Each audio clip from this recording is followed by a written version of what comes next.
On the topic of sex, psychotherapist, sexuality counselor, and author Ian Kerner is quoted via Male magazine as saying, "When partners are quiet, it's not always clear they're enjoying what's happening. Vocalizing is an important part of sexual communication because it tells our partners when something feels good, when to keep going, and makes our partners feel good about themselves." The purpose of the Male magazine article was to discuss the lack of male moans during sex. For one, I love moaning.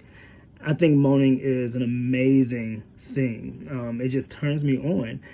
And keep in mind, there are many different types of moans. I don't like, the screaming in terms of moaning. I feel like that's just too exaggerated. You never really know when people are actually telling the truth or if it's just been too much porn. I hate screaming. I actually love heavy pants and deep breaths and when you whisper like, hell yeah. Shit like that. Like when you are cursing and under your breath, like that's the shit I like. That's my go-to. That's my jam. But, when I think about sex is like, it's a new country almost, you know what I'm saying? And so moaning is the common language that you must speak when visiting sex. Without the sounds of moaning, for me, I automatically assume that sex for you isn't collaborative at all. Instead, I see you looking at this moment as a competitive sport, something you're trying to focus really hard to win versus letting yourself just go and enjoy.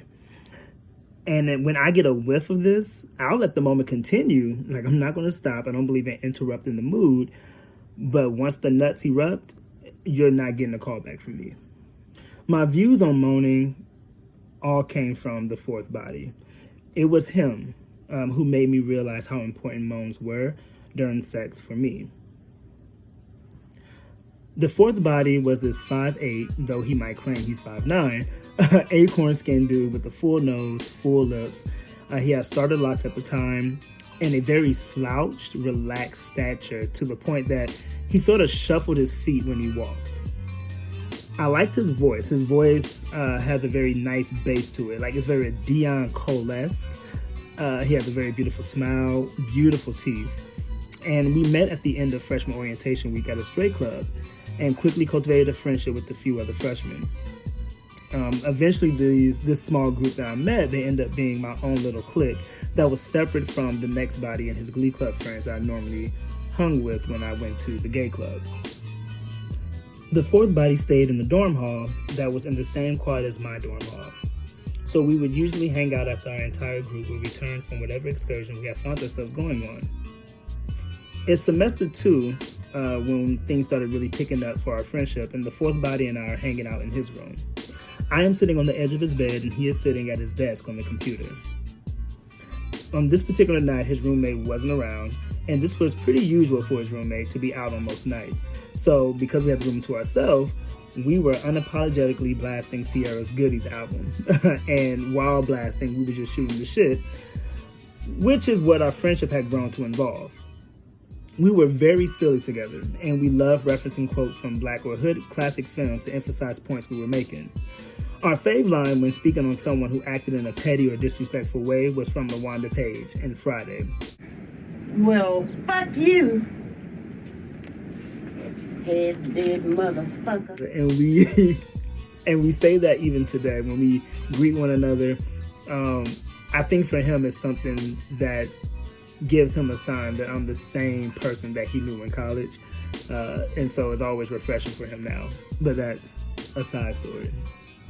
We started having a conversation about the members in our clique, which somehow led to discussing their attraction levels. And just in this moment, I don't know why, I don't know what it is about, I think it's like the second time where a conversation involves talking about somebody else before leading to something else. But I just want to throw that out because that happened with the next body. But anyway, and so we started talking about attraction levels within our clique. And in this clique of ours, there was us, and then there was 2 other girls and another guy.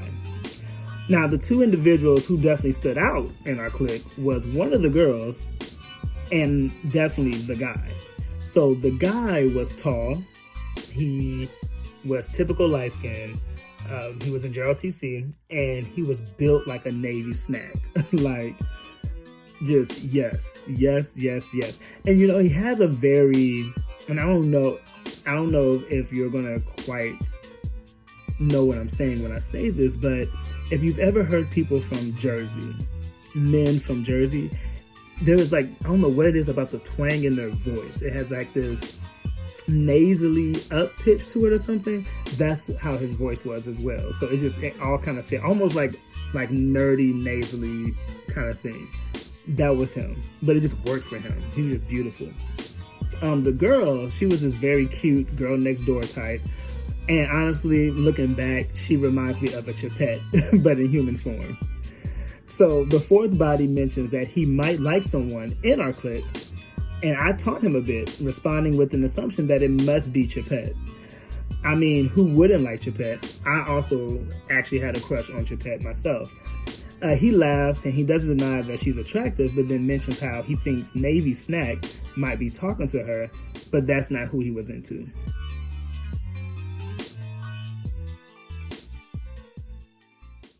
Before I could even follow up with the question pertaining to the other girl, he was climbing on the bed and plants them full lips against mine. It felt extremely weird because he was a friend and I had never looked at him in this way. But by this point, y'all know me and my passivity, so I felt inclined to just engage with the moment.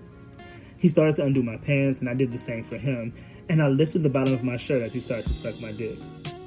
His head game, though, was like a pleasantry versus a desire because it wasn't too long before he lifts up and I am now returning the favor with my face in his lap. I'm using oral techniques I've enjoyed from the third body and interacting with his body using moves I like from the next body.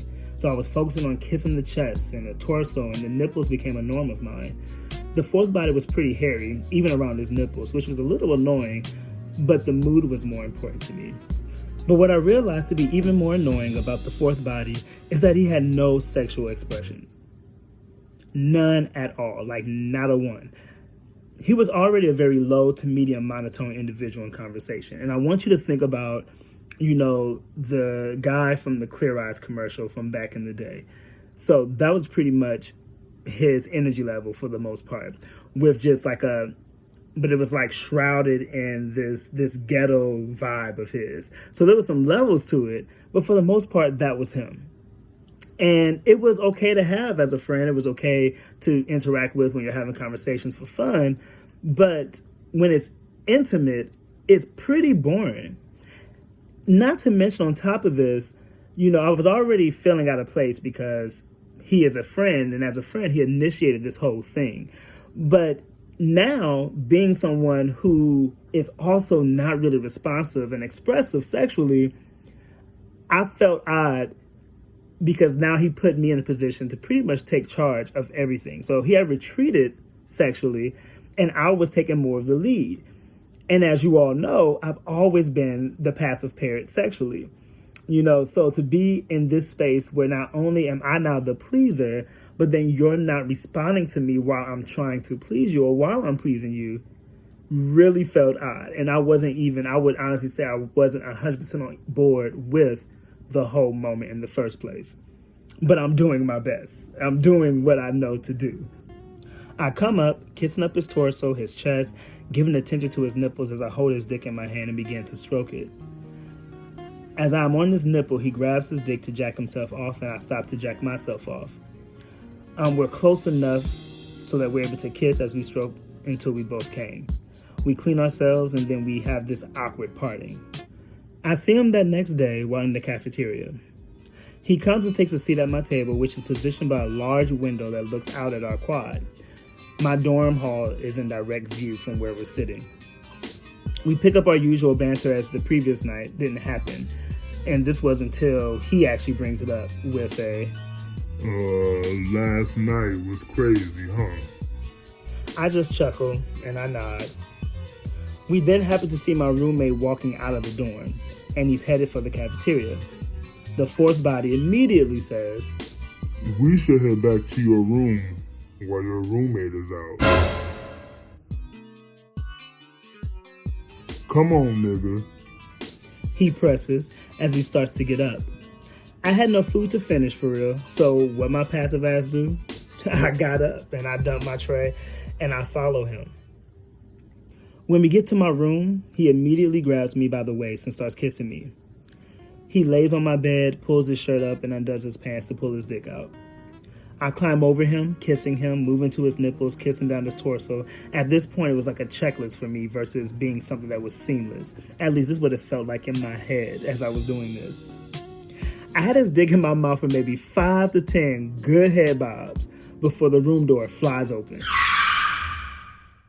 Fun fact. Now, I have always been a pretty routine individual, and one thing I like to do is rearrange furniture randomly. And I usually do this once a month. And it just so happened that for this particular month, I had rearranged the room where our armoires were in the middle of the room to create a divider between my roommate's side and my side. I was on the left side. So if you were to open the door to our room, my side would be behind the open door. So let's talk about luck. I quickly raise up, I toss the fourth body a towel to cover up, and then start to shuffle around on my desk before asking a very dumb and random question to my roommate about seeing an item of mine. It may have been a shirt, it may have been a pair of shorts. I can't remember what it was, but I'm like, why am I asking him? My roommate was, I'm 5'7", at the time, 5'7", maybe 130 at most. And he is like 6'1", 6'1 and a half. And probably a good 195, 200 pounds. Like, you're not wearing my clothes. But I asked this question, just finding anything to make it seem like any possible quick movements he may have heard was me actively looking for something. He responded in a way that definitely should have added suspicion, and I direct the fourth body to head out with me. We laughed about almost getting caught and him finding my quick reaction to be very hilarious. And that was the last time the fourth body and I had an intimate moment. Unfortunately, he ended up dropping out that next school year, but he always made sure to stay close with the clique and stick around the campus. I didn't even know he had dropped out until years later. Obviously, we still maintained our friendship and are still good friends today, but this experience with the fourth body helped me realize 2 things about myself sexually. 1, I'm not a friends before lovers type of guy. I find that I have very distinct ways of showcasing my personality when around those I find could be great friends versus those I want to know intimately first. Eventually, the intimate interests get to know who my friends know, but it's presented in a more scaffolded way. And the second thing is, having a responsive lover in every way possible is very important to me, especially as someone who is now new to all this same gender intimacy. It was important for my confidence to have my interactions in these moments feel validated in some way.